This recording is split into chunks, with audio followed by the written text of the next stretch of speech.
Let me turn on some lights. So this popped into my mind because I uh, I just booked I got a good friend and he drives for Lyft, and I wanted to get a lift. Tomorrow we got a job, and on the job we're going to Dallas, but we only need three guys for the load and not for the unload. So I'm reaching out to my buddy, and he's just consistently reliable.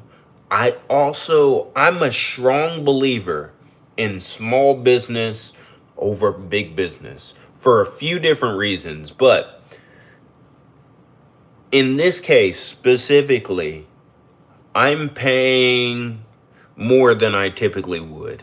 And in fact, I actually volunteered to pay a little more because, well, I like the guy. He has a family, and it just feels good for my money to go in places that it's gonna, and then I like my business to be appreciated. So when I give people my business, I want it to be appreciated. And I also duplicate that same the opposite when I don't know if I worded that right, but when I'm the provider of services. Does that make sense? So when I'm providing a service, I want to go above and beyond to provide that great quality of service, because I my consumer behavior is it annoys me when I feel like I am a number. I want to be if we got a problem, I can still love your company depending upon how you deal with that problem. And so anyway, I value small business over big business for a few different reasons. So while a big business does have um they built a reputation, and there's something to be, admired about that, but it's not necessarily the end all be all. So for example, we'll talk about moving since I am on a moving channel, right? um if I'm booking two movers, right, let's say um I have two movers, same cost, but one is a bigger company, let's say one of the big five. And after the big five, one of the big five companies, if you look at one of these big five companies, and I'll name them, the two men in a truck, the van lines, the Atlas, the all of these guys, right? These are such big global enterprises that it's almost impossible for them to provide the consistent level of quality, because it's your goods are exchanging so many different hands, and not everybody in that process really cares about the quality. And so um I mean, you could take Walmart, for example. Walmart used to be good. It used to be a place that we loved. I used to love Walmart. Right now, I'm petty. I'm boycotting Walmart. I mean, it's not even political or anything like that. It's literally some petty BS. Um, but yeah, hi. Um, can you put your hand in the camera for a little more? I don't know. Yeah. Anyway, um, but yeah,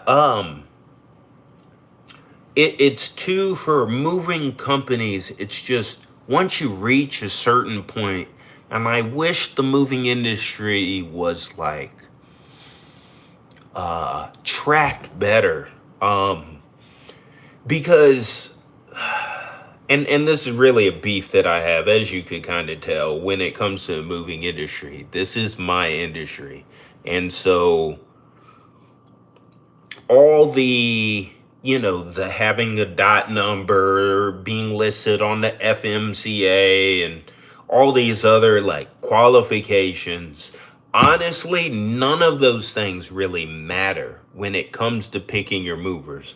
I wish it did. I wish there was a list, but there is no list.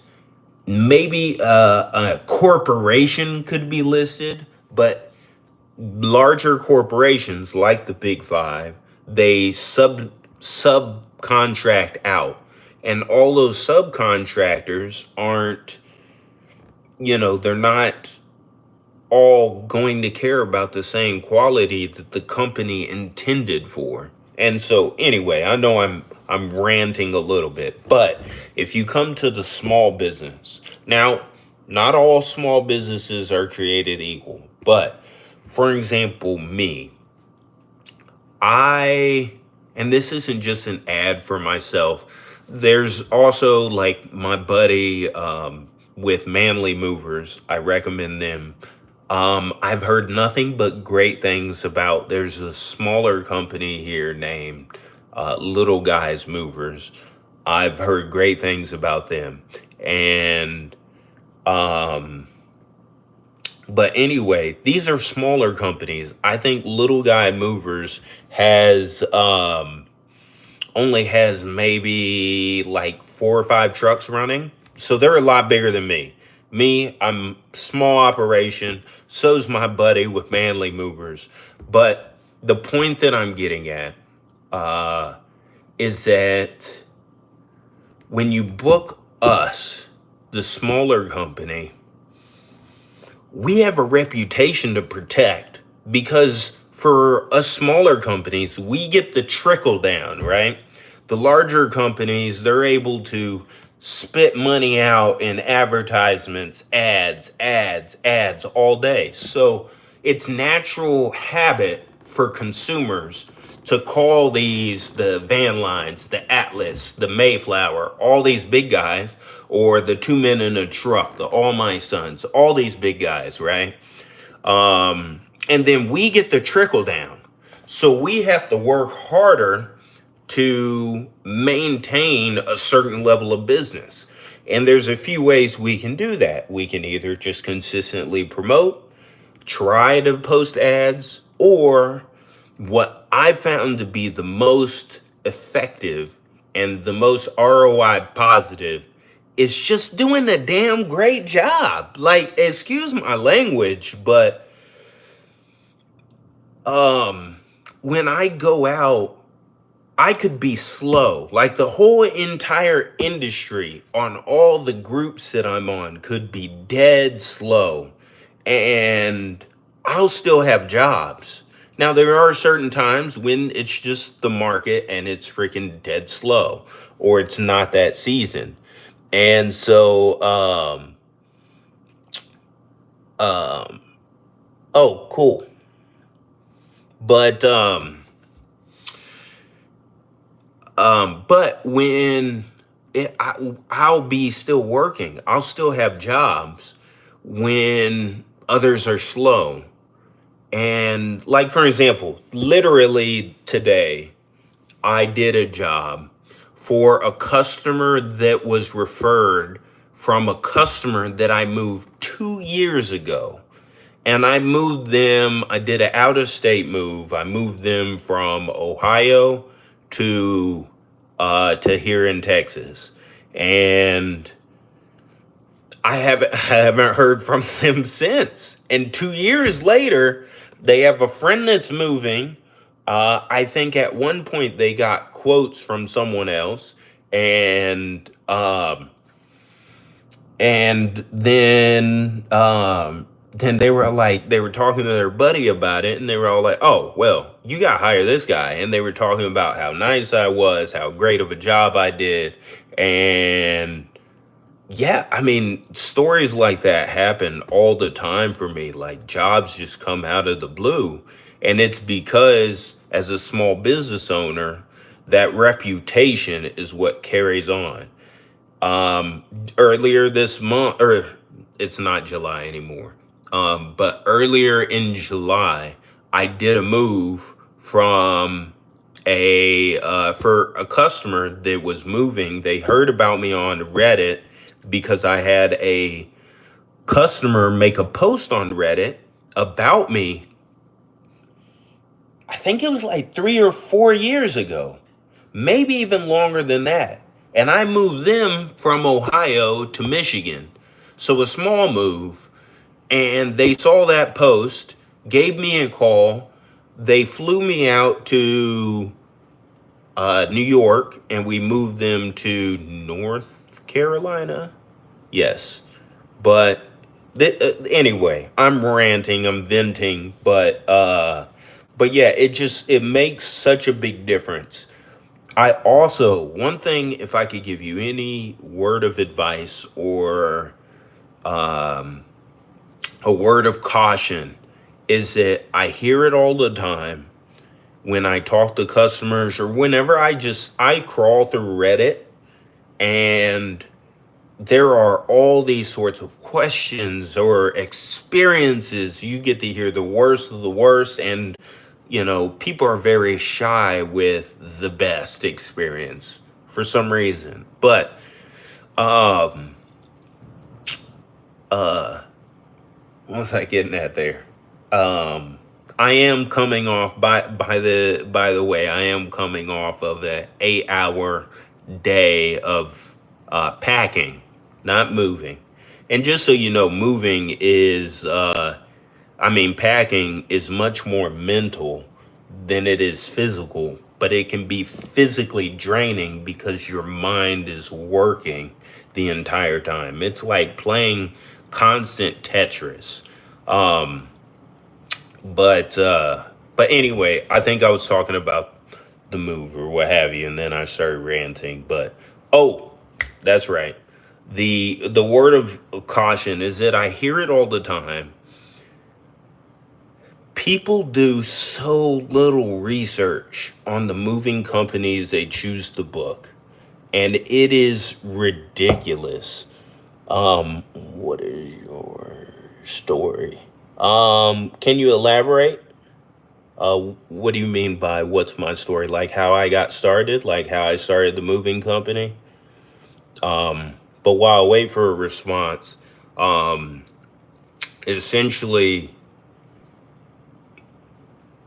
it seems like people don't read reviews, like they just pick a person and then they just go with it. But me, whenever I book a company, I read the reviews and I look at pictures.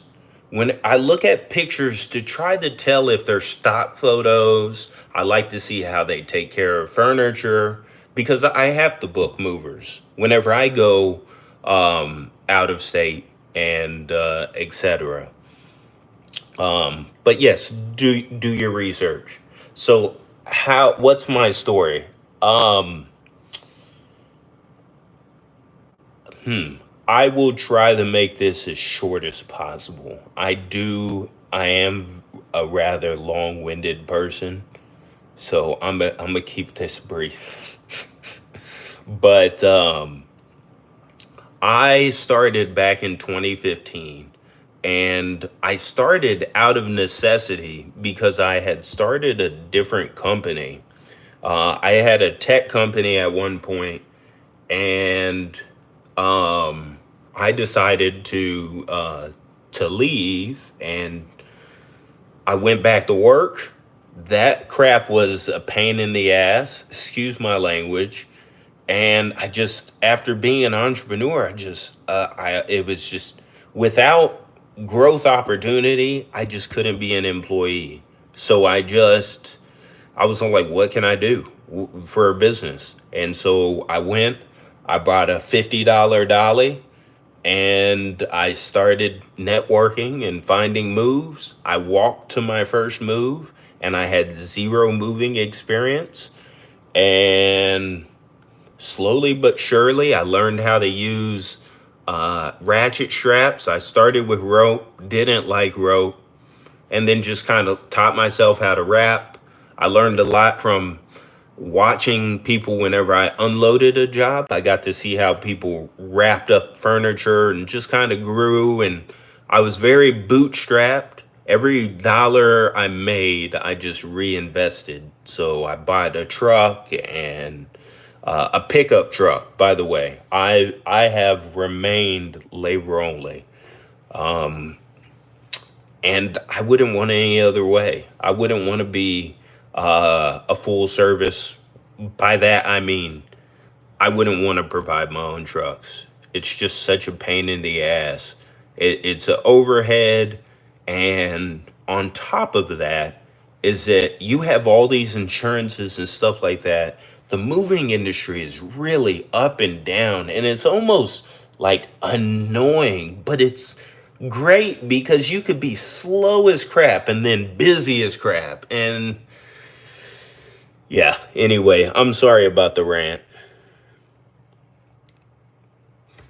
Thank you so much. I wish you all the best as well. Yeah, but I do think that my rant is over. but uh but yeah, yeah, I would wish all of you great move, great day, and take care. I'm gonna wrap it up. All right, take care, my friend. Good night.